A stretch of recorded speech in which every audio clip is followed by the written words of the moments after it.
Kumaha terasna ieu dongeng mangga urang lajengkeun. Kocapkeun di tepas Sutimah ngarasa bungah lenter.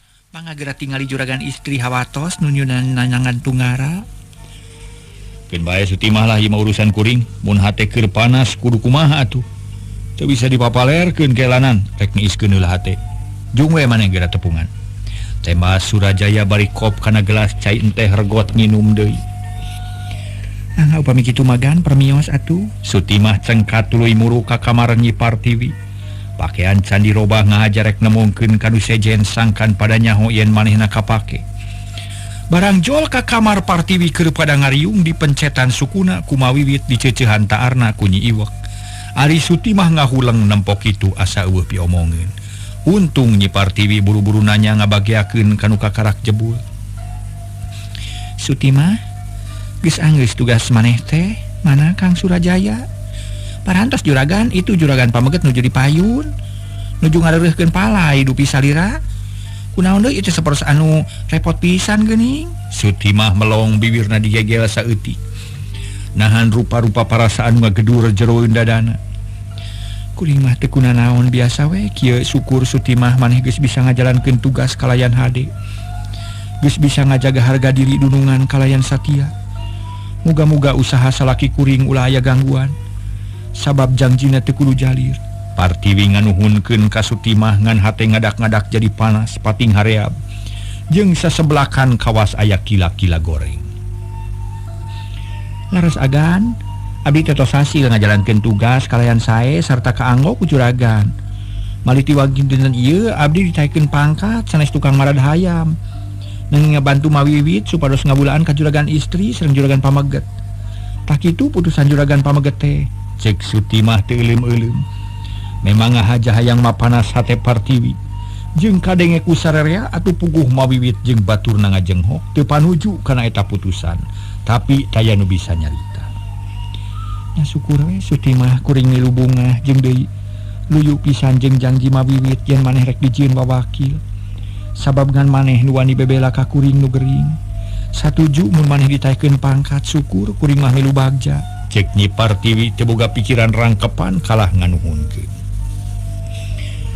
Ayeuna mah geus janji ka Sutimah yen rek mere hadiah ka Sutimah rek dijieun wawakil emak. Tah sikep maneh tadi ka Cidama tak ceceubna.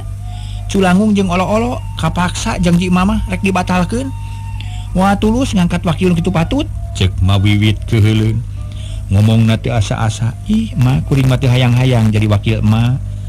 Sabab kuring mah digawe di dieu lain hayang kapuji, lain hayang hasilna, lain hayang pamerena. Tapi bener-bener rek babakti ka hiji jalmi nu sae budi. Kuring asa kahutangan budi ku juragan pameget nu parantos nulungan ka kuring. Sasatna asa ditunggu umur.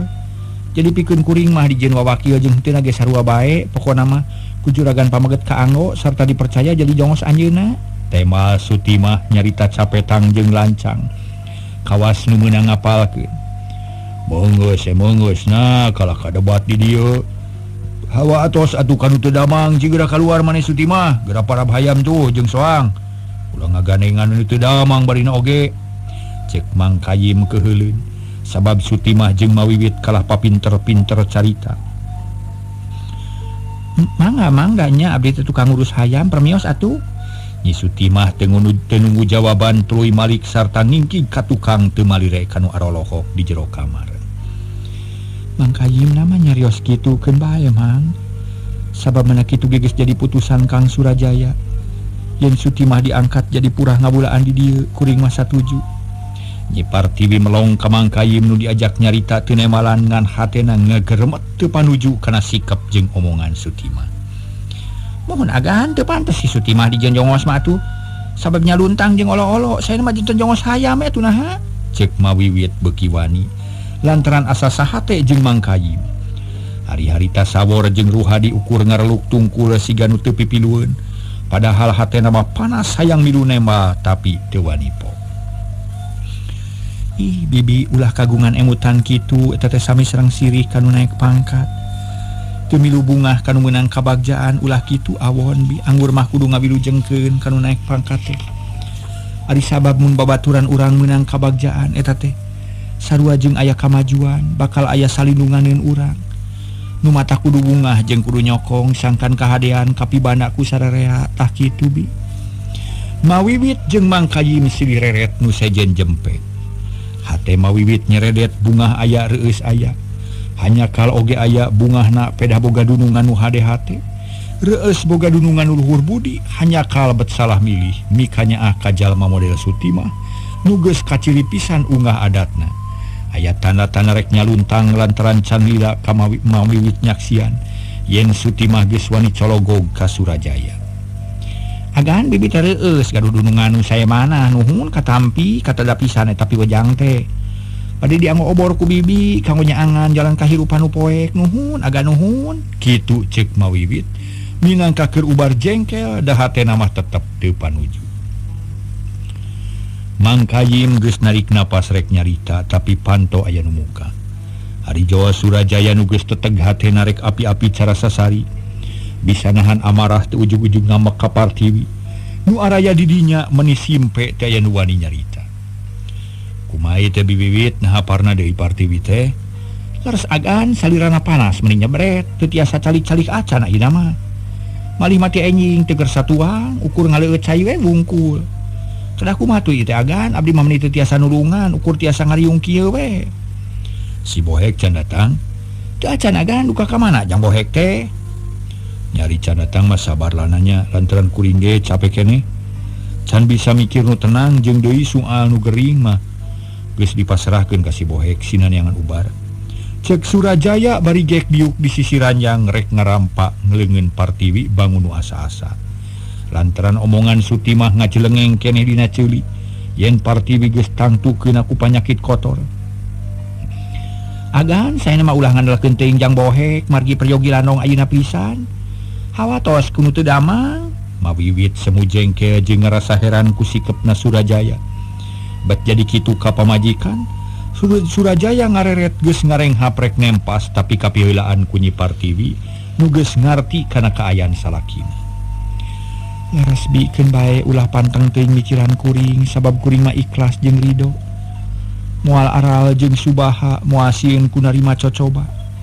Naon-naon nu geus jadi milik kuring eta paparin ti Nu Maha Kawasa. Ayeuna masing salabar nungguan kuring bisi teu kuat nananganana. Keun bae ulah paciweuh neangan ubar sarerea da Kang Bohek geus ini ngahaja keur nyiar ubar. Kitu ceuk Partiwi. Nu maksudna sangkan Surajaya ngareureuh ngareunahkeun hatena. Jeung supaya mawiwit cempe tapi ditafsirkeun aku Surajaya mah sejen deui, bet dihubungkeun jeung omongan Sutimah pok nyarita tandasnaker. Bener Nyai, jadi jalma kudu tumampra kana naon-naon nu keur tumiba. Sabab sagala rupa ge moal jauh jeung pagawean urang sorangan. Nu hartina ieu teh minangka cocoba sakaligus minangka pangeling-eling sangkan eling sangkan sadar jeung nyaho kana lampahna pribadi. Syukur mu Nyai boga pikiran kitu eta hartina satria engkang bagja boga bojo nu ngandung nu ngarti jeung satria. Sarerea heran ku omongan Surajaya Mang Kayim jeung Mawiwit kerung bari mikir. Nyoba-nyoba neuleuman eusina eta omongan tapi mata klieur kana sirah. Sabab eueuh hubunganana jeung laku lampah Nyi Partiwi nu alus jeung taya cawadenana sasat jadi pamujian sore isu. Engkang disuhunkeun pidoana supados abdi kiat nananganana. Didoakeun ku engkang sing kuat nanangan panyakit ari sabab mana kitu geus jadi milik urang wayahna sing sadar tumarima. Insyaallah abdi saja pasrah ka Nu Maha Kawasa. Nanging hapunten abdi teh margi teu tiasa ngabulaan ka engkang. Da kaayaan batan sakieu ari mungguh hate mah salaki sumping hayang muru ngabagiakeun hayang ngahormat jeung nyugemakeun nanging mugi sing sabar we da ayeuna mah abdi teh sakieu kaayaanana. Cek Nyi Partiwi bet namah-namah kaheran pikeun Mawiwit jeung Mang Kayim da cek pamanggih maranehana mah Nyi Partiwi teh teu kudu nyarita kitu sabab sarerea ge geus nyaho yen keur teu damang. Keun bae Nyai ku akang ge kaharti jeung kanyahoan. Jeung di akang teh geus nyokot putusan yen Sutimah ulah sina maraban hayam atawa entog. Ayeuna sina ngawulaan Nyai jeung engkang. Sina naik pangkatna, sina undak darajatna sabab manehna geus gede jasana ka engkang. Mun teu aya manehna engkang cilaka, wiwirang di kolong catang. Cek Surajaya teu euleum-euleum nyarita kituna teh kawas nu berat ka Sutimah batan ka Nyi Partiwi. kahartos ku abdi ge Kang nanging upami tiasa sama abdi teh hoyong terang na kumaha kaayaan di onangan sareng kumaha kaayaan di perjalanan. Nyi Partiwi panasaran hayang nyaho kana lalakon salakina salila babarengan jeung Sutima. Ulah loba teh ngobrol bisi matak namahan parna. Kang, abdi teh ari nya ngemah teu sesah sareng teu robih. Asa biasa we ngan ieu awak ni asa rujad. Sirah lieur teu kiat diuk-diuk acan. Sawios da ngobrol mah kiat abdi teh Kang. Ceuk Nyi Partiwi da ayeuna mah. Ajeng da nya ayeuna mah ngomongna ge teu aya halanganana. Nya heuh atuh ari kitu mah. Keun ku ungkang urang dongengkeun. Jadi kieu nyai wiwirang engkang kajait ku Sutimah sabab manehna bisa pisan main sandiwarana. Akhirna sakabeh babaturan engkang muji jeung marilu bungah ka engkang. Tah ku ayana kitu engkang salamet tekung si wiwirang. Atuh kaduana di perjalanan di pegat singa, engkang ampir paragat nyawa di tekuk singa. Tapi teu disangka horeng Sutimah lain awewe keuyeub apu. Boga hojah nu matak ngagumbirakeun singa paeh di perangan ku manehna. Eta jasa Sutimah kacida gedena sasat nyambung nyawa akang. Jadi timiti poe ieu Sutimah geus teu pantes jadi purah marab hayam. Tapi pantesna purah maraban engkang jeung miara nyai tah kitu. Kutan teh kitu nuhun atuh engkang. Abdi mah satuju ngiring bingah kana kabingah engkang. Tah sakitu elananya. Engkang rek mandi heula. Surajaya tuluy cengkat banu ngariung nungtutan kaluar ti kamar. Bari marawa pikiraneun lantaran loba nu teu percaya kana omongan Surajaya.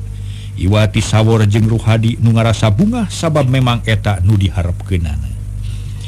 Akhirna para wargi anu mulia nu aya di kamar Iwati mawiwit nu satia maturan ka Nyi Partiwi. Sedang Surajaya muruk ka dapur tepung jeung Sutimah tuluy menta disadiakeun caihan. Sutimah hareupeutna keur dititah kitu teh nu sejen ukur silih reret taya nu cumarita. Di harita Surajaya jadi alum biasana sok galecok ngobrol teh ayeuna mah kawas nu semu ngemu kabingung. Gawena hulang jentua siga anu dipikiran. Ka Partiwi ukur saperluna ngomong sagala rupa nganelkeun batur. Sedeng Sutimah beuki suhu digawena nemongkeun kasatiaan ka Surajaya. Dina ngabulaan kacidatu laten ngan sirikna teu ngahuapan wungkul. Kitu deui ka Partiwi hari lahir nama getenaker tapi dina hatena ngakalakeun bari ngadoakeun sangkana Partiwi buru-buru maot. Cindak nama para mitra kaayaan rumah tangga Surajaya keur meujeuhna katibanan ku hama. Sasat digorogotan ti jero kurinyu anu kacida jahatna. Ari Nyi Partiwi geringna jadi tambah nu tadina ukur gering lahir ayeuna mah ditambah ku gering batin. Sabab parobahan sikap nu jadi salaki ngajadikeun bahan pamikiran. Da puguh sare gesok misah ti saprak gering mah tara daek nuguran kanu gering basana cukup ku capek. Heuleut 2 minggu kurutak si Bohek datang pada ngabagiakeun ku babaturanana. Utamana Kumang Kayim jeung anak buahna nu heubeul. Sabab Sawor jeung Ruhadi nempo si Bohek datang bangun gemes mun teu inget kanu keur nyamar mahayangna rajang. Aturan jang Bohek kumaha hasilan dong teh? Cek Mang Kayim bari ngajak sasalaman neuteub ka si Bohek nu bangun rungse. Aduh. Bang guring teh teu hasil beunang nu bade lah. Balik sodanya da rek sedori mah rek nyelengkeun bohong teu-teukeun we ti goro-gorokeun. Sabab rumah asa teu bisa ngajalankeun tugas kalian hade guring teh. Bakal bayak ari hasil eueuh kitu. Tak kitu Mang. Oh, meunah bet nyarita kitu ujangna daek diteuk-teuk bohong. Cek bawasan sama aja cek bahasanya mah kieu ye. Kuring teh rumah saya salah, rumah saya teu bisa ngajalankeun tugas. Rumah saya sulaya tina janji kitu. Dalam ka dia banget ku tak we, geus disanggup nyangan ubar, kamu juragan istri. Jadi rek seren sumeren badan sakujur. Rek dibeureum dihideung masrakeun, rek dibuncit rek digantung. Moong cek si Boheknya seri koneng. Terapuguh ngomong deh jeung atuh laporan ka juragan. Kade sing waspada sabab keur samagaha. Mang Kayim mepelingan si Bohek sangkan ati-ati jeung waspada. Di mana juragan istri jeung di ka mana di Aden? Di jero jeung buru-buru tepungan. Si Bohek lempang bangun liat naker muru ka hareupeun imah. Laliat teh hoream gitu. Rek nepungan Surajaya kasampak Surajaya keur malaweung. Melong kosong kanu jauh nyawang alam anu anggang malah mah kawas nun teu nempo ka si Bohek nu kakara jebul. Pangapunten aja abdi ngaganggu sekejap. Pokna hati-hati pisan. Oi. Geuning maneh bohek kumaha hasil euy? Surajaya para mitra sadaya meuni curing hak molotot kasih bohek anu nangtung deket panto. Siun den, ari dongga mah sejang aja heus ka aden gitu. Yuk kuring rek nanya. Gek si bohek diuk manok hareupeun Surajaya. Hatena teu puguh rasa. Pipikiran teu teteg lantaran inget kana papatah makayem yen Surajaya keur meujeuhna samagaha. Para mitra kaum dangu atuh Surajaya harita turu nyarita. Mana hasilna bohek meunang teu ubar teh? Lu den, abdi teh mun bohek su rumaos teh sadia kana janji kitu. Margi teh tiasa nyumpunan parentah aden su. Abdi teh dongga plengo kepat hampang teu aya hasil gitu. Alias teu bubunyangan hapunten aden, margi abdi teh teu tiasa ngajalankeun tugas kalian saya gitu. Sewu bubendu laksa duduka. Sadaya-daya nyangakeun ka aden, bade dikitu kieu ge mangga nyangakeun. Jawab si bohek bari ngeluk tungkul. Geus hayagi pikeuna rima bebenon ti Surajaya, tapi Surajaya teu ngambek ngan ukur kerung geus kitu tumanya deui. Bohek, kemana wae lunta teh ha? Daerah mana geus disorang ku maneh teh? Cing sebutan hiji-hiji. Kieu aden sun abdi teh ngawitan mah mios kawetan ka Cisaga. Cijaha, Cimunjang, Cikopi, Cijame, Cijati, Bantar Mantri, Lego Kuni, Pasir Juhi. Tidinya datang ngidul mah Tegal jeung Sampalan gitu. Berasna teh ka Gunung Cakrabuana, Cibubut, Cibugel, Cimarga, Cipancar, Cipeles, Cibeo, Legok Meong, terus ka Legok Meong gitu. Salajengna mulang deui nya ngaler, berasna teh ka Lembur Hantap. Ngeplos ka Cilompong, mabal ka Cimara. Terus ka Cihaur, mapai-mapai walungan Cicapar, Cicapar gitu. Akhirna anyau ka Cipelang, kitu we lampahna abdi teh den. Cek si bohek bari pepeta curugna tutunyuk bari diuk. Naon wae nu kapanggih ku maneh? Rupi-rupi aden seueur pisan nu kapanyaku abdi teh. Jantawisna tukang torah dukun lepus Paraji Sakti, Resi Sakti, tabib ngarti. Jalma gagah budak hideung, jin gunul sareng setan jarangkang kabanyak nya. Hah? Ngomong naon maneh teh bohek? Kawas heureuy jeung babaturan si ngomong teh. Eta teh ngawadul atawa ngarahul euy? Surajaya keheul sabab asa diheureuyan. Ih, sanes aku lah di maden, sanes wajul sun. Di malam nyata pengalaman sanes kakasolang ku abdi salami milari lanong. Nang nyata makhluk-makhluk teh anu tiasa ngalanongan gitu. Malah hampir rata-rata miwarang nepangan ka Rasi Kalajati nuling di padepokan Padewulung kitu tah. Surajaya ngahulang. Manehna geus dibejaan ku Nyi Partiwi yan Aki Kalajati geus eueuh di tempatna. Malah bumina geus ruksak ari ayeuna ngadenge deui kitu hatena jadi bingung. Pamikawidian mah abdi teh sejami angka padepokan Padewulung sejami lari Rasi Kalajati tak kitu aden. Cek si bohek deui nandaskeun omongan. Moal aya hasilna bohek lantaran Rasi Kalajati geus teu aya di dieu. Teu kanyahoan jigna, teu kanyahoan nasibna, tapi lamun maneh panasaran jig we teang sakali deui. Milih kuda nu jagjag. Bangga den. Anu sejami os ayeuna pisan nanging saja acana hoyong tepang heula sareng juragan istri. Cek si bohek bari cengkat. Manehna panasaran hayang nyaho kana kaayaan nu teu damang. Cik depungan manehna keur ngalempreh siga bangke. Beg hate si bohek kreuwas. Sabab asa teu merenah omongan Surajaya teh teu pantes diucapkeun ku hiji salaki ka pamajikan nu teu damang. Tapi si bohek teu panjang mikir sabab inget kana omongan Mang Kayim. Buru-buru asup ka kamar nu teu damang, barang serog si bohek meuni olohok. Asa teu percaya kana tetempuanana. Lantaran Nyi Partiwi jadi pegang. Beungeutna haropak pias jeung ruksak, buuk cerwing jeung gimbal, salirana langkoyang pegang. Kang bohek bagea Kang, kumaha hasil? Nyi Partiwi mencerong keneh. Sawanten mah ngoncerang keneh sawanten mah ngan tanaga beuki ngurangan. Aduh, nuhun agan abdi pun bohek su. Duh agan geuning. Dugi ka kieu salira teh. Nya kumaha atuh becenden kieu agan? Si bohek deku. Lalaunan gek diuk ati-ati pisan kawas nu sieun ngagandengan. Mawiwit nu aya di dinya ukur molohok sorot panon pinuh ku harepan susuganan si bohek mawa ubar. Mana hasilna Kang? Kenging atawa henteu ubar teh? Aduh agan 1000 mugi teh janten bendu. Salaksa mugi teh janten duka. Ari marga lantaran nama. Abdi teh rumaos teh tiasa ngabelaan ka juragan kitu. Teh tiasa menakan lanong nu mati. Abdi teh bati isina we nu aya margi tos artos pekele disu. Ari lanong teu kenging agan. Hapunten we lah abdi teh agan. margi mung sakieu kemampuan abdi dina bebela ka agan gitu cek si Bohek meninggal lengis hatena ngahelas nempo ka ayan dunungan nu beuki ruksak akibat kasakit nu jahat jeung parna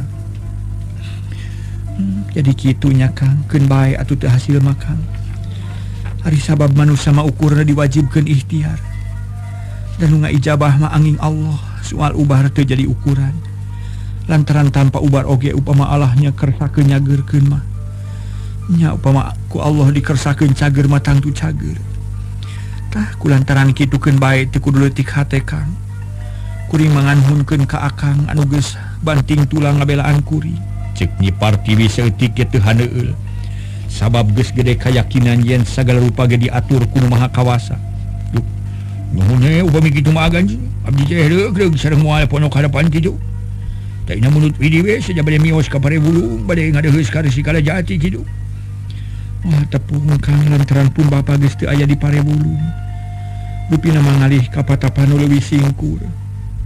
Abdi teh panasaran bade dicobi sakali dewe agan. Nya teu nanaon ari kitu mah syukur nu aya. Muga-muga ayeuna mah aya laratanana nakamana atuh bapa kuring teh. Jung didoakeun ku kuring sing salamet jeung hasil maksud. Sumuhun mah ngaju bermios agan. Geus kitu mah si Bohek kaluar ti kamar tuluy ka dapur. Rek menta dahar di dapur pada nanya ku para pagawe awewe. Diriung ku Nyi Saroh jeung ku Nyi Sari. Ku Sutimah jeung Nyi Iwak Katut anu sejen-sejena. Rengse dahar si Bohek disalin baju tuluy milih kuda anu jag-jag.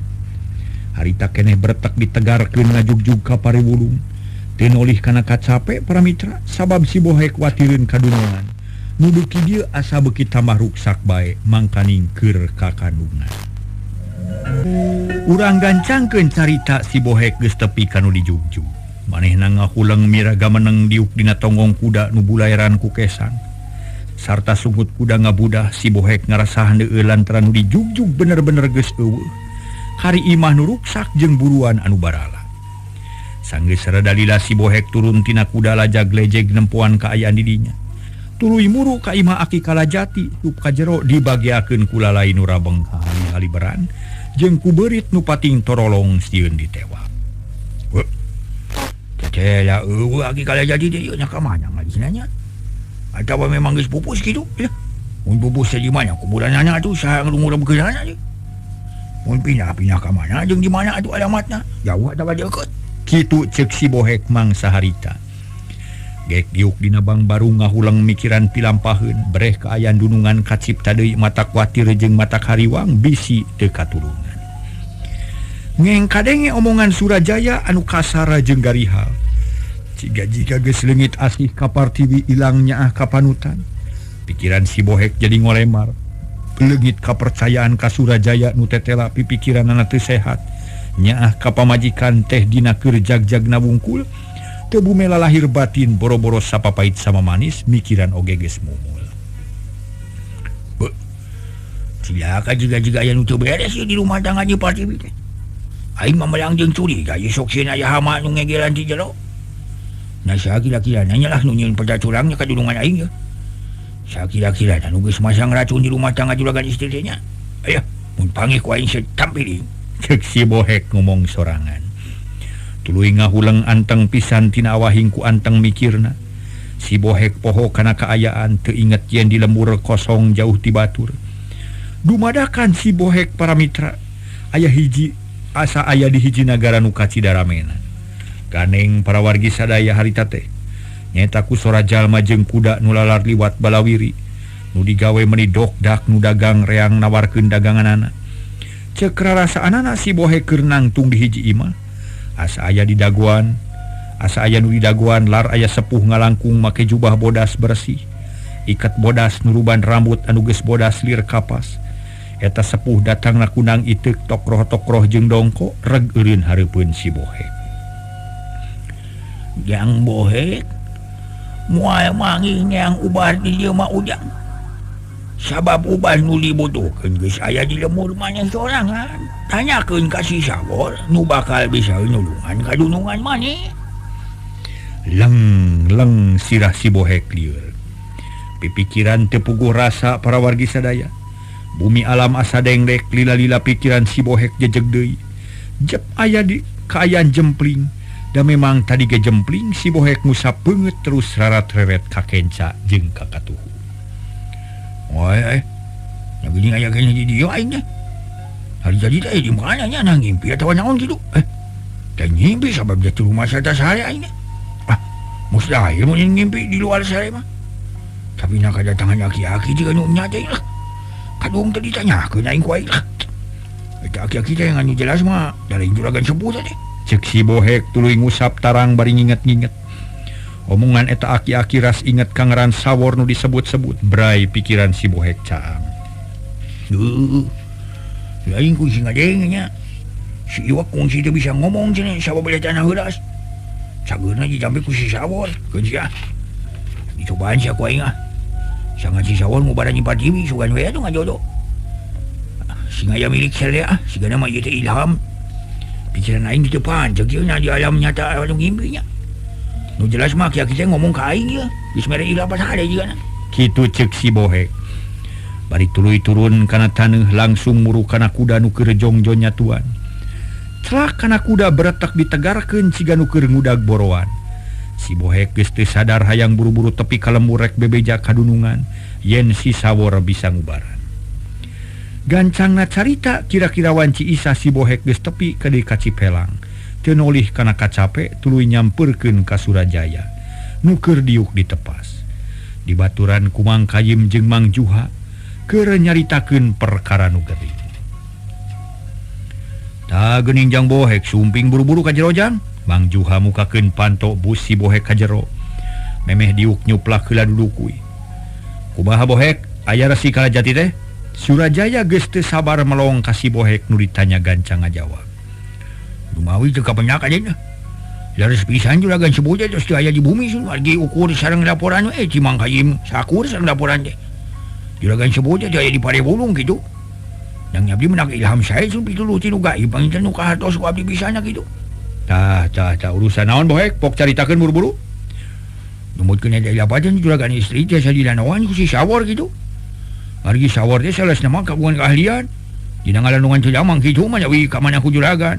Si sawor. Na teu salah ngomong Bohek. Teu den margi tos aya contoh sun waktu si Iwak gering ge. Apa dijampe ku si sawor dugi ka jamangna? Jawab si Bohek tandes. Sabab geus boga kayakinan nu pasti. Mun kitu carana urang cobaan atuh cing-cing sina ka dieu buru-buru teang ku Mang Kayim. Mangga den. Leos Mang Kayim ini trek neang sawor nu harita keur ngobrol jeung babaturanana di kamar. Teh kungsi lila geus daratang gek diuk hareupeun Surajaya. Bade pikeun saeunaon juragan? Sawor reuwaseun sabab disaur teh lain mangsa. Kieu bor. Kuring geus ngadenge yen maneh bisa ngubaran malah mah geus aya bukti. Nyatana si Iwak basaletan heuras.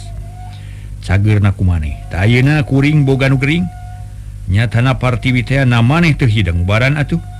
Na teu nyaa kadunungan ceuk Surajaya bari mencrong nganaha-naha ka si sawor. Juragan abdi mah teu rumaos gaduh keahlian teh lah. Margi ilmu abdi mah handap keneh waktos ngalanungan Ceu Iwak mah. Ukur kaleresan we sanes jasa abdi ngalanunganana. Tu saja bati kitu ilmu abdi sakedar lah. Sakedik abdi mah. Name tiasa digunakeun kitu.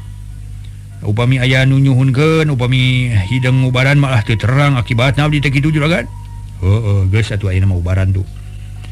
Apan kuring geus menta ka maneh jeung ubaran buru-buru na kunaon ubarna jeung kumaha carana ceuk Surajaya bari nunjuk ka kamar Nyi Partiwi. Unjuk sumang juragan abdi ayeuna bari nyobian. Geus kitu mah sawor asup ka kamar Nyi Partiwi kasampak teh nu gering keur ditungguan kuduaan. Kumaha wiwit jeung ku Suti mah atuh barang aya sup sawor sarereang ngareret meuni bareng. Rek naon Kang cologog teuing bawanian asup ka dieu? Ceuk Suti mah bari mencrong ka sawor nu ditanya teu buru-buru ngajawab. Kalah gek diuk heula sila rekep jeung sopan. Nya aya naon anjeun teh sawor? Nu gering milu tumanya. Hapunten atuh juragan istri, hapunten hatur punten rehna abdi teh dipiwarang ku juragan pameget sul. Kanggo ngalanungan salira juragan nanging sateu acana abdi teh heda dihapunten. Margi rumaos tos kumawantun atuh saja biti kitu mugi ulah janten benu. Upami teu tiasa damang ku abdi, da abdi mah mung sakedar metakeun akal tareka numutkeun kamampuan abdi pribadi. cek sawor Daryanaker tega gabah rek mubaran barang ngadenge kitu Nyi Partiwi atoheun sedeng Sutimah ngajenghok bisi sawor salah rampa teu akur jeung tujuanana gancang Sutimah nempas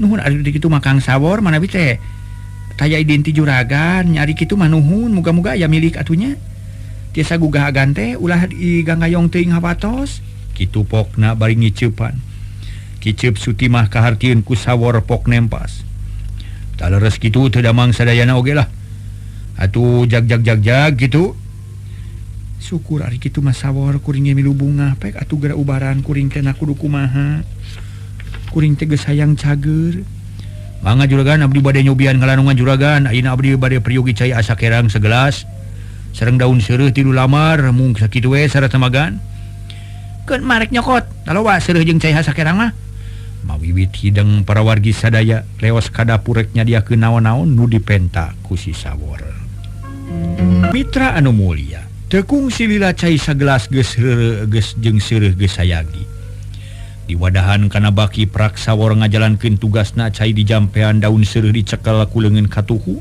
bari tungtungna diancromkeun saeutik kana cai teh mawiwit jeung Partiwi melong bangun panasaran hayang nyaho kana cara-cara nangubaran hari Sutimah milu ngajampe dina hate sangkan Partiwi jag-jag deui sakumaha biasa ngan beungeut nu ruksak moal waka diubaran rek diantep sina kitu salilana nu dipalar sangkan Surajaya teu bogoheun juragan jampe ti abdi moal tiasa teurak ayeuna abdi mah nyuhunkeun waktos 3 dinten 2 wengi we kitu taina mangga leueut ye cai mugi-mugi aya hasiatna sing tiasa ngadamangkeun panyawat juragan cek sawor bari mikeun cai ka Sutimah ku Sutimah ditampanan tuluy dileueutkeun ka Partiwi dibantu ku mawiwit cai sagelas beak kabeh Nyi Partiwi digolerkeun deui dina bantal rada nangreu ngarah teu lieur teuing geus kitu mah sawor amitan tuluy nyampeurkeun deui ka tepas laporan ka Surajaya jeung ka Sibohe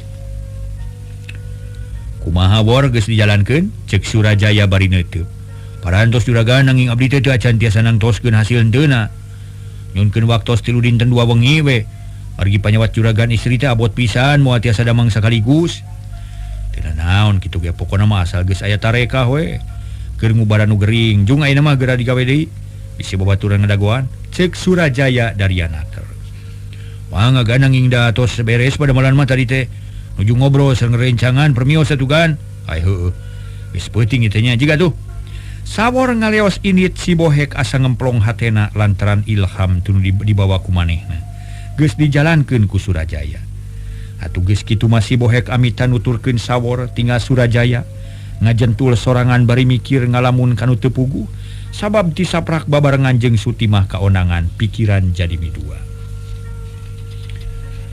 kocapkeun isukna Nyi Partiwi para mitra aya parobahan awakna teu lalinu teuing isuk keneh bisa hudang di ukalayan ajeg di sisi Ranyang tapi can wani turun sabab dampal suku asa baal keneh mawiwit nuguran nebungaheun kitu deui Sutimah manehna api-api bunga pok nyarita duh nuhun Gusti geuning agan teh parantos tiasa cali kitu pok-pokanana bari ngadeuketan malah mawiwit ge nyampeurkeun Sutimah memang aya tapakna jampe sawor teh peuting tadi bisa sare tibra awak teu nyareri teuing rada ateu rasa ateu rada ngurangan muga-muga we sanggeus 3 poe mah kuring teh jag-jag ngan ayeuna kuring hayang bubur make daging hayam meuni asa waas nikmat cigana teh cek Nyi Partiwi bari babatak ayeuna mah ge sagedeung deui kari ngasakeun pek we sadiakeun caina mah tuluy haturkeun ka agan marek maneh heula cek mawiwit teu boga curiga percaya ka Sutimah nu memang siga nu nya satia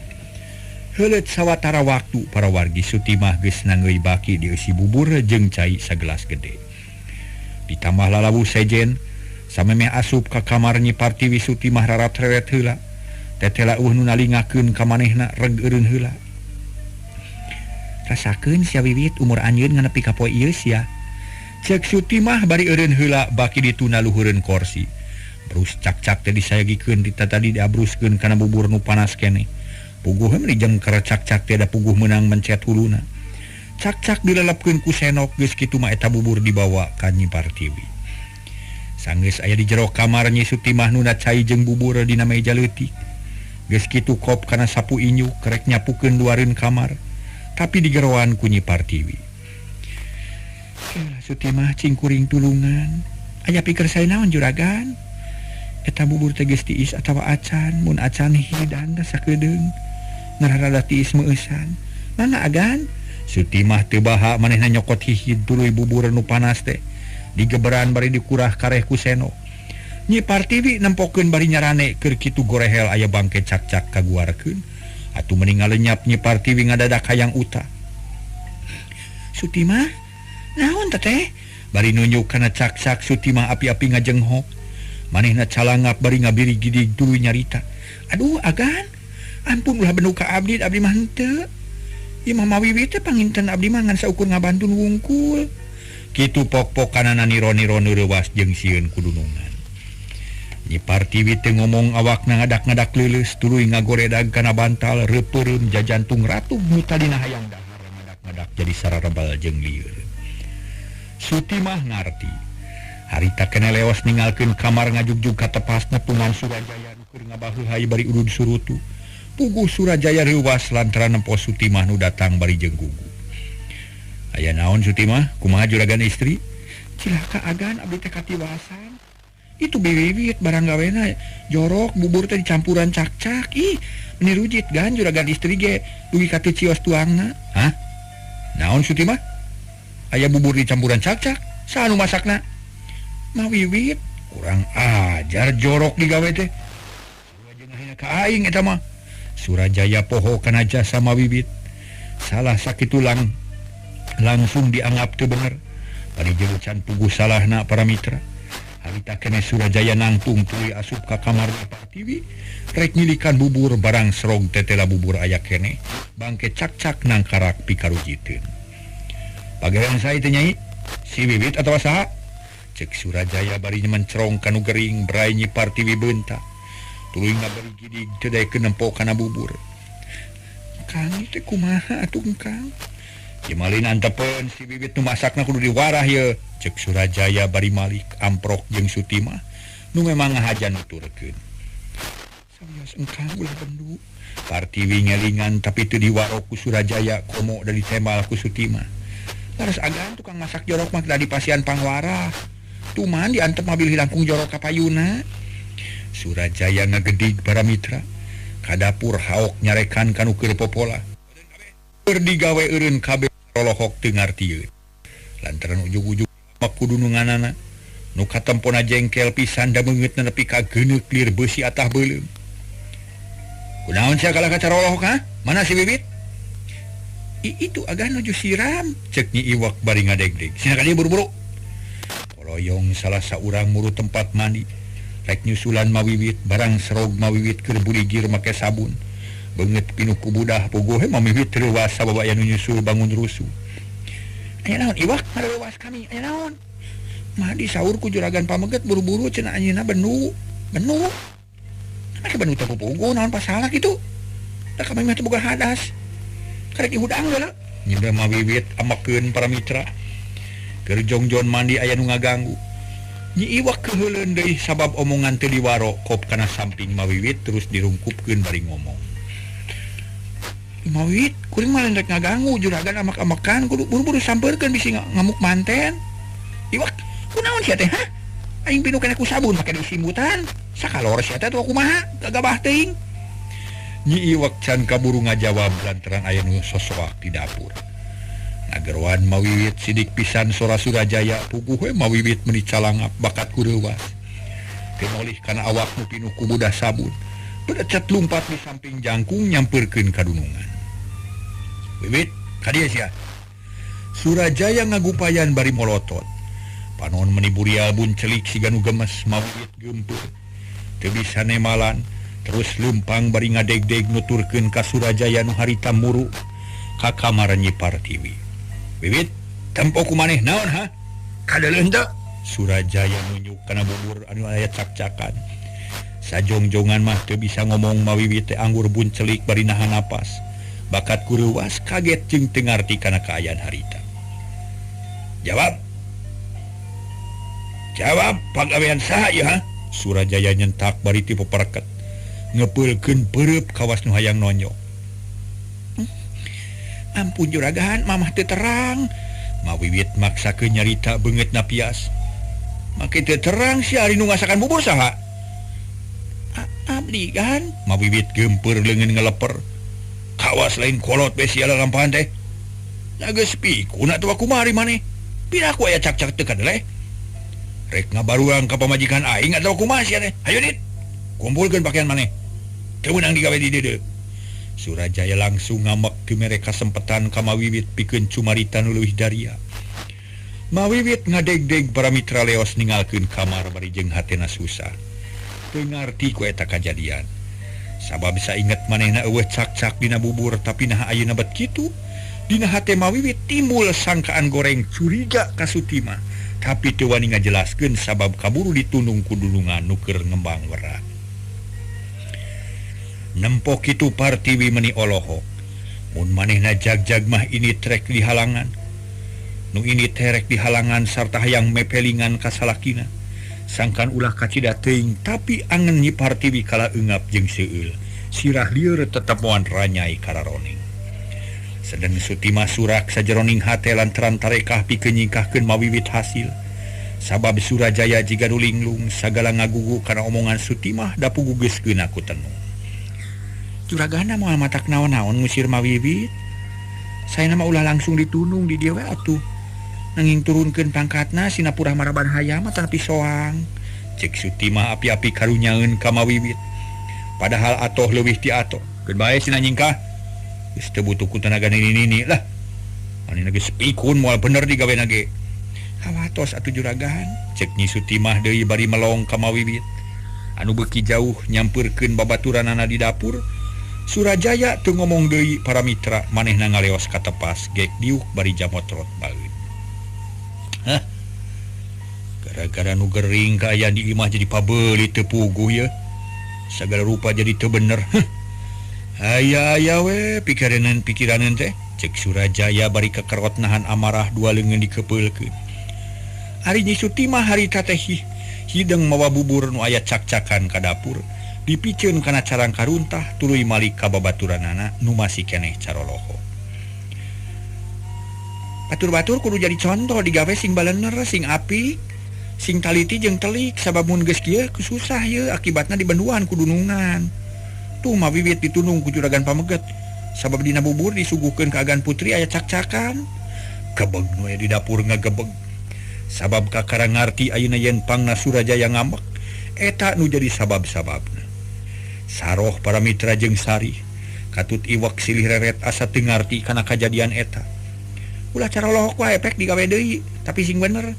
Bisi salah kawas Mawiwit pan riweuh geus dipecat mah. Sutimah beuki wani ngomong. Lewas ka tepas derek ngebejaan ka Surajaya. Yen manehna can sadia katuangan keur Surajaya pok Surajaya nyarita. Sutimah ayeuna nu ngurus juragan istri teh geus we kumaneh. Ulah ngandelkeun sejen jigana mah geus bosen ngurus nu gering teh buktina gua roreng gawe. Mangga agan abdi mah moal kumawantun baha. Nanging kumaha nu teu damang hawatos palayeun barang tuang. Nyen bubur deui, moal lila ijig jalankeun. Mangga agan. Sutimah atoheun lantaran naon-naon nu direncanakeun mawa hasil nu mucekil. Ari Mawiwit harita teh keur pada ngariung ku baturna. Pada mileuleyankeun bari hujan cimata lantaran asa teu kudu ditunung ari kasalahan sakitu mah. Komo da kasalahan can puguh aya di Mawiwit tapi sarerea ge eueuh nu wani baha kana aturan ti Surajaya da puguh sieun kawas raja. Keur kitu joa Sutimah ujug-ujug baeud we nempo nu ngariung bari pating aring hak teh teu panujueun nempo nu nyeungceurikan Mawiwit haok nyarita kawas dunungan. Ae nanaonan itu batur-batur na geus poho kana gapagawean. Itu juragan pameget geus palain ngaleueut, palain barang tuang. Maraneh kala kacareurikeun bae Mawiwit mah. Geus kitu kuduna mun salah mah kudu menang hukuman. Bari jebi ngahina ka Mawiwit. Nu sejen teu panujueun jung saurang nangtung molotot ka Sutimah horeng si iwak keradawanian. Sutimah, sia teh ngimpi atawa kumaha? Ungah adat menikah bina-bina nya. Karek dipercaya saminggu geus kitu patut. Komo jadi manor geus puluhan tahun. Sigana yang ngerekep ka uing teh nya. Ulah kitu sia Sutimah bisi direnos ya ku aing. Aduh sia. Ngalawan ka aing sia iwak bisi sia teu nyaho. Aing teges jadi ngaganti si Wiwit. Ayeuna mah si aku nu ngagugu ka aing sabab nu kawasa di dapur aing ayeuna. Heuh digalae sia. Sutimah nulak cangkeng bari molotot. Taya kasieun jeung kahariwang puguh sararea ruas tapi teu aya nu ngagugu kalah nangtung ampir bareng. Marolotot ka Sutimah kop aya nu nyekel mutu batu, aya nu nyekel siwur, aya nu nyekel pangarih rek mabuk ka Sutimah. Orang mitra demonstrasi sih kan. Aduh, ya demonstrasi pembantu ya para wargi sadaya. Batur-batur nang ngadenge omongan si Sutimah kitu. Ceuk Nyi Iwak bari nunjuk ka Sutimah lempeng kana irungna. Soalnya resepun ka Sutimah tetapakan ge keheuleun. Mun bisa malah moal burung cengkat. Hayang ningang we kana huluna. Cek Saroh bari kekerot leungeun ti peperket nyekel sibur. Ai ek baruntak sia. Awas dibejakeun sakadunungan ku aing. Pasti kabeh dipecat deuleu.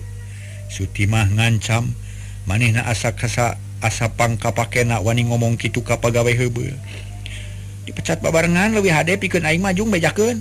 Nyi Iwak eueuh kasieun sabab kajurung ku nafsu, mawiwit reuwaseun sok sieun nyan Surajaya ngusir ka sararea. Tapi teu kaburu nyarita lantaran Sutimah lumpat ka tepas. Tekung silila geus balik deui jeung Surajaya. Nu beuki ambekeun ngadenge nu raribut serong ka dapur Surajaya ngajega nulak cangkeng, molotot ka pagawe nu ngariung marawa paneungeul. Hai nanaonan ieu teh Iwak? Rek ngayakeun kaributan sia? Sanes agan. Abdi mah teh maksad ngalawan nanging teu panuju we kula lampasi Sutimah nu kumalungkung agul jeung adigung, somong jeung gede hulu. Palebah mana teu panujuna ha? Palebah ngomongna kasar jeung ngahina ka abdi. Nyi Iwak si janu taya kasieun malah nangtung nage bari nulak cangkeng ku leungeun kenca, eueuh tanda hormat kadunungan. Mun kitu mah maraneh teh sailon jeung si Wiwitnya. Hayu ari ini ti mah. Teu meunang di dieu. Kami teu hayang boga pagawe nu licik jeung cilimit. Teu hayang ngingu pagawe nu jorok jeung hianat. Agan mugi sing emut agan nu lepat mah abdi wungkul. Barudak mah ulah disacanak, ulah agan ulah hawatos. Cek Mawiwit ngahalangan supaya ulah dipecat sararea. Teu butuh, jor kabeh mantong bari nage. Ngalilir wungkul. Cek Surajaya setengah sadar.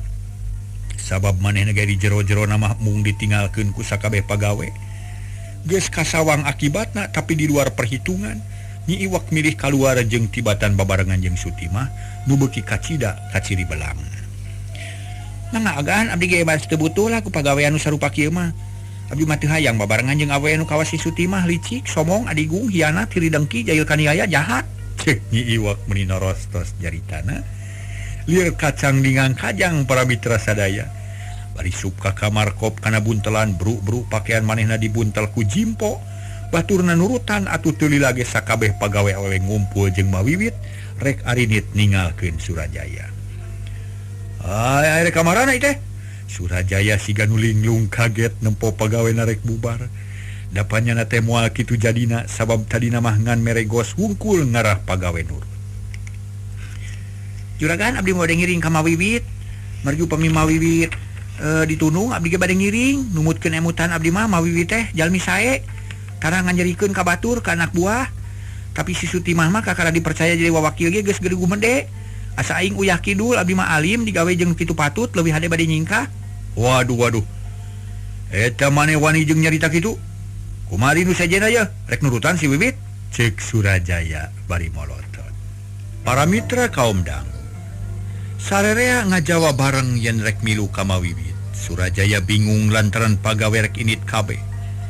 Manehna ge ngahuleng para mitra sadaya. Tuluy ngareret ka Sutimah nu direret teu ngomong sarua bingung sabab geus kasawang akibatna. Mun pagawe birat kabeh manehna bakal riweuh bakal capek moal kacabak kabeh pagawean teh. Permios juragan abdi bade wangsul, cek Mawiwit bari ngajewang buntelan maksud geus hayang buru-buru balik. Teu hayang lila-lila cicing didinya tapi dihalangan ku Surajaya. Kekelanan ulah waka init Wiwit. Kami rek nanya heula ari nu nyieun bubur tadi sa. Kang naon los-los kana bubur gan? Pan abdi mantos diusir. Cek Mawiwit keukeuh rek init sabab geus nyeri hate. Eta ge ari hate leutikna mah teu tega rek init sabab inget ka Partiwi hiji dunungan anu bageur jeung bijaksana matak melang mun ditinggalkeun. mun kitu mah geus teu kudu init sararea menang digawe di dieu. Omongan kuring tadi dicabut dengan kami rek amanat sararea. Omat sing bener jeung apik digawe ulah aya kajadian kawas tadi. Kaduana nu ngatur jeung ngurus pagawe ayeuna dipasrahkeun ka Sutimah minangka gaganti Mawiwit. Cek Surajaya jadi leleuy. Nyaritana sieun pada ninggalkeun ku pagawena. Agan abdi matos teu sangem didamel di dieu margi rumaos parantos pikun bilih lepat deui permios we bade wangsul. Cek Mawiwit bari leos init ngajingjing buntelan nu dieusi ku papakean. Awak Mawiwit karasa cerepel jeung arateu lantaran tadi mani teu can anggeus. Sasatkeun kakagokna pisan ari Surajaya colohok teu nyangka yen Mawiwit bakal ngaleos kitu teu ngadenge kana omonganana. Sajongjongan mah Surajaya ngahuleng teu bisa ngomong naon-naon. Keur kitu Nyi Iwak jeung baturna nuturkeun ka Mawiwit, daya nu ngomong deui sabab moal aya gunana nyarita oge jeung Surajaya keur ambekna. Ulah init, ceuk Surajaya ngagupayan ka pagawena. Tapi gogeh kabeh jongjon ngingkig untung harita si Bohek jeung Mang Juha keur ngobrol deukeut Pang Tomodora. Nu ngaleut di halangan tuluy ditanya dari anaka. Heuh aduh lagi deh. Kita naon ieu deh. Kalau ninggalkeun pagawean dina pudung atau kumaha deh. Kang Bohek, kuring teu hayang digawe di dieu lah sabab kuring mah teu dihargaan. Teu hayang digawe jeung nu ngaran si Sutimah tah sakitu we nu jadi sababna mah. Nyi Iwak pangheulana ngajawab. Nya mah ge kajadian kilu deh. Naon nu jadi sababna ieu naon ieu deh. Barabat dicaritakeun ku Nyi Iwak ti awal nepi ka akhir. Di jojoan garis badagna atuh meuni unggut-unggutan si Bohek. Manehna ngarasa heran ku sikap Surajaya nu memang kacida pisan robahna. Udah cek hidunya lah. Nya kumaha mun geus kieu atuh ya piraku. Rek tega ninggalkeun juragan istri nu sakitu repotna. Cing palikiran sakali deui, ngarek ngagugu nafsu. Ada warek ngabelaan ka Nyi Partiwi teh. Cek si Bohek bari melong kanu rek barali.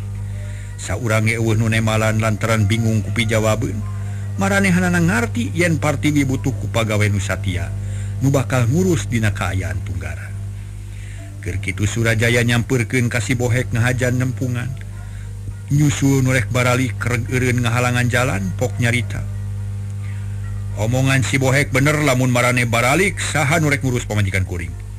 Mangkaning keur gering ripuh butuh ku nu ngabelaan.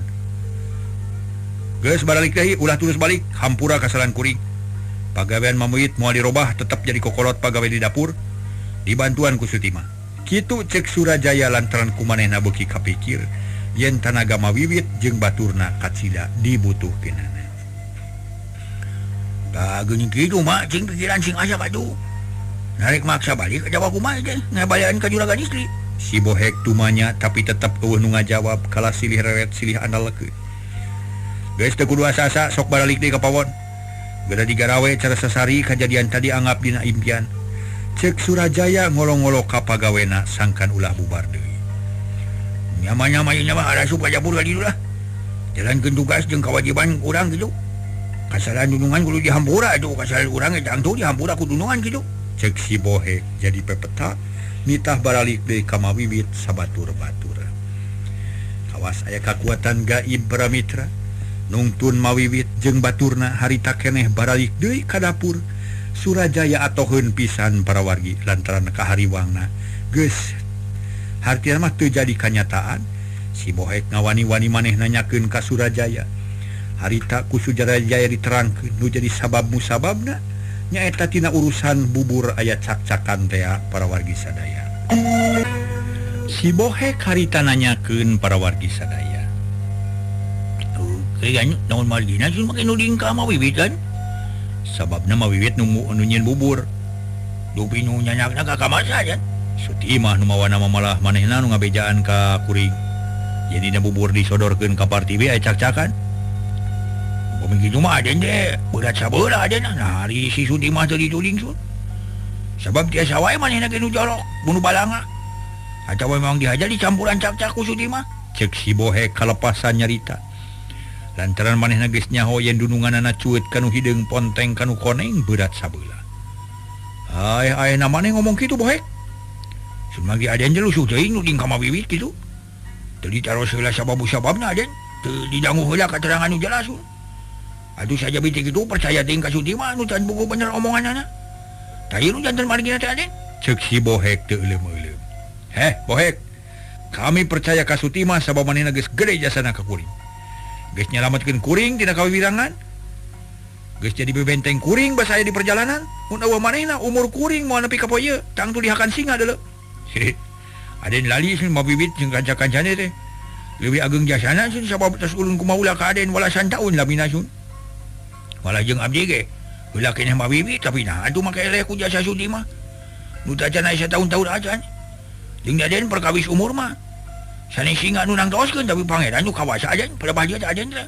Ulah ka dalon-dalon sun pilih awan nu palukanna Aden. Ai sia mah patahan maneh ka aing Bohek. Ih sanes coba dalan tunting mah patahan mah kadunungan Aden nu. Ning abdi mah sun ngelingan kitu. Mari abdi salaku bade ka juragan sun gaduh tanggal waler. Kamu ngiring ngajagi keselamatan salira bilih cilaka akhirna sun. Cilaka kunaon? Sun cilaka mah ku polah nyari Raden nincakana jalan lebat mah sun akhirna nafsu nu pajak kajuhung badan nu katempuhan kitu. Tah supados ulah kitu abdi ngelingan ka ayeuna supados Aden atos-atos dina mayunan ieu kahirupan Aden. Surajaya ngahuleng para wargi. Teu nemal hade teu nemal goreng nu akhirna ngalewas ninggalkeun si Bohek. Nu olohok teu ngartieun si Bohek ngarasa hanyakal bisi dununganna nincak jalan salah. Kabita kudu teu puguh bisi digoda ku setan idajil nu salilana ngeundeuk-ngeundeuk iman jalma. Jang Bohek kunaon dunungan urang jadi kitunya ceuk Mang Juha bari melong ka Surajaya nu ngaleos idit. Kuring hari wang-wang ya. Sing aya ulam di jero ye nu salilana jadi gangguan kana katengtreman rumah tangga gitu. Sing inget Bang, juragan istri teh nu ka kandungan. Jaban nuju teh damang kari-kari aya lauk di gireun. Nu sasat ngahajang ngadeuketan siga nu ngabibita. Sajal mana nu teu kagoda ku nu kayaan kitu atuh. Tah ieu nu di pikiran ku kuring teh. Cek si Bohek terang-terangan ngabejakeun ka Mang Juha. Maksud ujang teh Nyi Sutima nya teu salah Mang atuh. Sadeui si Sutima nu keur diincar ku kuring teh. Sabab manehna beuki somong jeung beuki cantil, gumeulis jeung ogohan. Kuring sung si Mangyan manehna ocon paduduan jeung juragan pabaget.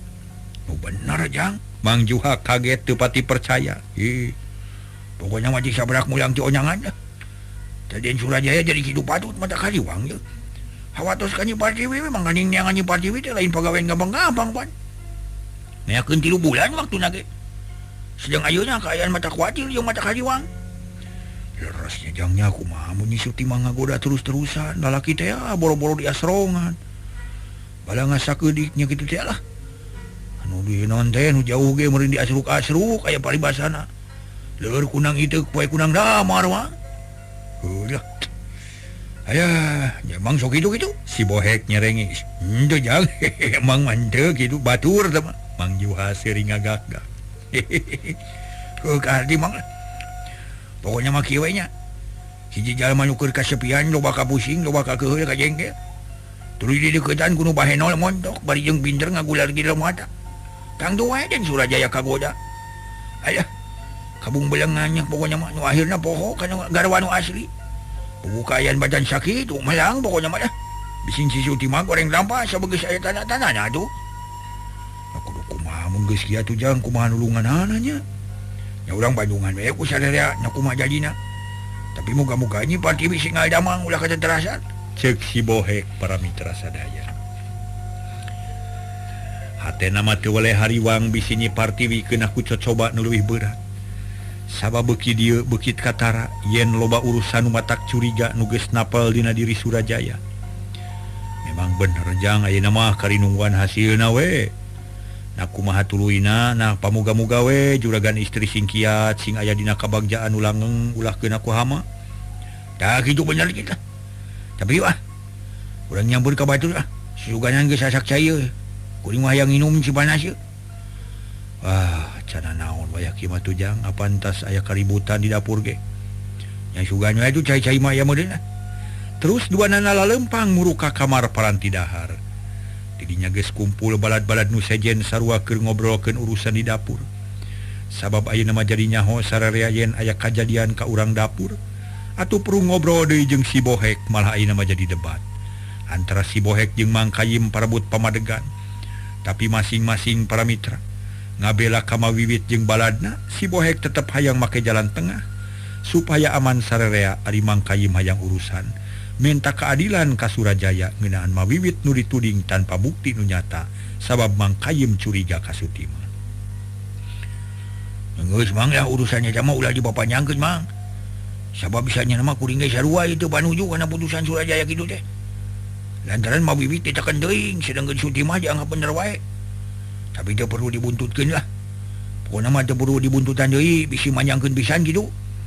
Ini mah ngapreng sewe nu dipecatna kitu tulus wan. Nya tapi jang mun juragan pameget geus boga pamadegan kitu. Kareupna moal bener tangtu bakal kitu salilana. Namun sakali deui kajadian kitu mah urang cicing ulah cicingeun atuh. Kudu usul kadunungan sangan ngargaan ka pagawe kitu, boka awewe boka lalaki. Tapi ini mah ulah wakala bising mata goreng. Keun bae sabarlanan bising eta lah keuna ku panyawat. Malum teh jelema keur seueur ka pusing atuh. Kahardos ulma. Si Bohek meper amarah mangkayim. Lantaran mun pagawe barontak tangtu Surajaya ngamek, akhirna kabeh pagawe bisa dipecat. Tah bener kitu mang lah sabara ini malanan lah. Ngan ke ulah cicingeun kudu ayeuna wani usul. Sakri pipilueun ngomong ari anu sejen jempe komo sawor jeung Ruhadi mah teu pipilueun, tapi tenget ngabandungan pikeun laporkeuneun ka Sutima. Satuluyna para pagawe mah nuluykeun hanca pagawean masing-masing bari malikir dina hatena. Lantaran kajadian nu tumiba ka mawiwit jadi bahan pamikiran anu daria. Ari sabab sarerea geus pada nyaho yen mawiwit teh pagawe nu pangkahotna, loba luang jeung pangalaman jeung can kungsi aya codeka. Para mitra kaum dangu kocapkeun di jero kamar harita Nyi Partiwi ngalempreh bangun ripuh. Ayeuna malin awak nulungse tapi asa capek hate. Mimiti timbul pikiran goreng curiga ka Sutimah nu mangmawakeun bubur ka kamar. Sabab hate Nyi Partiwi leuwih seukeut boga taksiran nu pasti. Tapi dina hate Nyi Partiwi geus nancep hiji kakuatan. Moal leungit najan nepi ka maot lantaran mangrupa salah sahiji ajaran ti Resi Kalajati yen Partiwi teu meunang goreng sangka.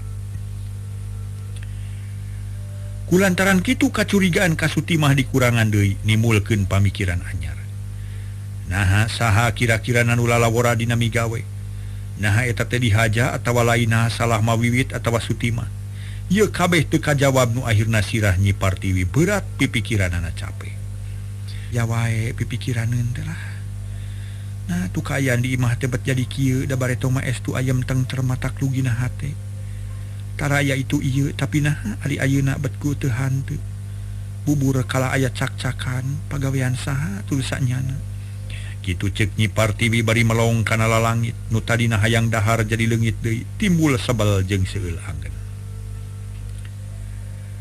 Keur kitu aya nu asiup horeng Sutimah nu haja mawacai panas jeung beuleum ketan ngaganti nu tadi. Sok dituna dina meja terus malik kadunungan bari nyarita. Juragan kaum gentosna mah ieu we atur lumayan. Nuhun Sutimah tapi kuring jadi teu nafsu kana dahar. Teu hayang naon-naon sabab inget kana kajadian tadi kacipta we meuni jentre dina sawangan. Hawatos teuing agan da eta atuh mawiwit nu kitu teh mah. Digawe teh jorok pisan agan kawas kakara we. Keun agan ke mah abdi nu bade masakna moal ngandalkeun nini-nini pikun. Sutimah ulah kitu kuring mah teu nyangka ka sasaha, teu nyangka goreng ka mawiwit. Sabab kuring geus nyaho adatna. Geus nyaho kana kasatiaanana sigana bae eta mah teu dihaja. Lantaran manehna gempeur maklum miara anu gering kawas kuring. Matak capek sarerea ceuk Nyi Partiwi para mitra. Manehna mah teu goreng hate ka sasaha oge. Sutimah teu ngomong deui manehna asa kapeupuh omongan hatena jadi panas sabab can bisa ngarebut hate Partiwi. Da buktina Partiwi masih kene percaya ka mawiwit batan ka manehanana. Nya sabios pami kitu atuh agan nanging bilih aya kapalai mah mangga we saurkeun palai naon ayeuna. Ah teu hayang nanaon ayeuna mah keun bae. Engke deui hayang sote ayam jeung tentrem. Ulah aya itu ieu sabab kuring mah teu hayang ngadenge. Aya pagawe ditundung teu pupuguh. Teu dipaliru heula salah kasalahanana eta teh kejem ngaranna. Teu boga rasa rumasa. Ih agan apa nunung mah juragan pameget sanes abdi. Bener lain maneh tapi maneh ulah pipilueun kana urusan dunungan. Maneh tadi kaciri pisan siga nu hayang nyingkahkeun ka mawiwit mun hayang kapake ulah kitu Sutimah. Beg hate Sutimah asa aya nu neumbrag bakat kureuwas jeung keheul. lantaran Nyi Partiwi nyarita kitu langsung ditujukeun ka manehna. Nu memang rumasa tadi teges pipilueun ngomong, tapi Suti mah bisa ngarobah-robah roman najan ambek teu kaciri pok nyarita leuleuy. Juragan, hapunten we nu kasuhun rehna abdi rumaos katalanjuran ti ayeuna kapayun mah abdi janji moal pipilueun kana urusan dunungan margi abdi ge rumaos. Mung sakadar janten padamel teu aya hak kanggo ngiringi sumanggem. Dihampura ku kuringan ka hareup ulah sakali-kali deui. Moal agan abdi janji. Satuluy nama Suti mah migawe nu sejen, babersih jeung meresan di tengah imah. Sajeroning barang gawe henteu waleh panas hate. Sabab teu hasil nyingkahkeun mawiwit kalah manehna nu meunang sorotan ti Nyi Partiwi. Atuh mending ngageremet hayang geura aya kasempetan nu hade keur ngagubragkeun Partiwi. Kocapkeun para mitra sadaya, beurang deui peuting deui waktu asalila ngarayapna. Tapi akhirna mah tepi kana waktu nu dijanjikeun ku sawora nyatana 3 poe 2 peuting. Tetela omonganna teu nyalahan, Nyi Partiwi ngarasa jag-jag sakumaha biasa, ngan hanyakal beungeut can katulungan. Tetep ruksak pikawatireun malah kalebeuki parna jeung teu boleh jiih caina ka ambeu bau anyir. Kabungah Nyi Partiwi can lengkep. Sabab beungeut can cager tapi sanajan kitu ge teu leutik hate. Sabab ayeuna mah teu nyapekeun teuing ka batur, hayang dahar bisa ku sorangan, hayang kacai bisa leumpang sorangan, hayang naon-naon kariprak sorangan. Ya Allah, ya Robbi nuhun awak abdi jag-jag cara sasari. Ku abdi katampi kateda pisan margi katunggaran abdi tos ngirangan. Tapi kumaha ari ieu beungeut bet kalah namahan parna, ceuk Nyi Partiwi dina hiji poe bari diuk nyorangan di tepas hari.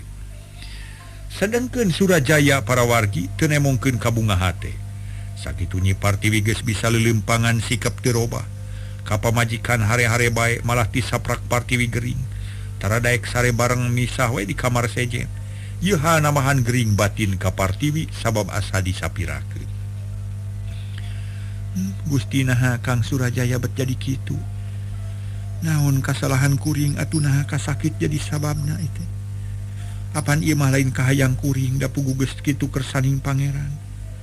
Kudu kumaha ngomean sikep Kang Surajaya jeung deui ka mana ari bapa. Mun teu aya bejana kuring bingung teu aya panyalindungan. Ceuk Nyi Partiwi bari melong kaburuan nempokeun ku kupu nu keur jongjon hiber ngurilingan kembang eueuh nu ngaharu biru. Waktasnya para mitra. Rupina dugi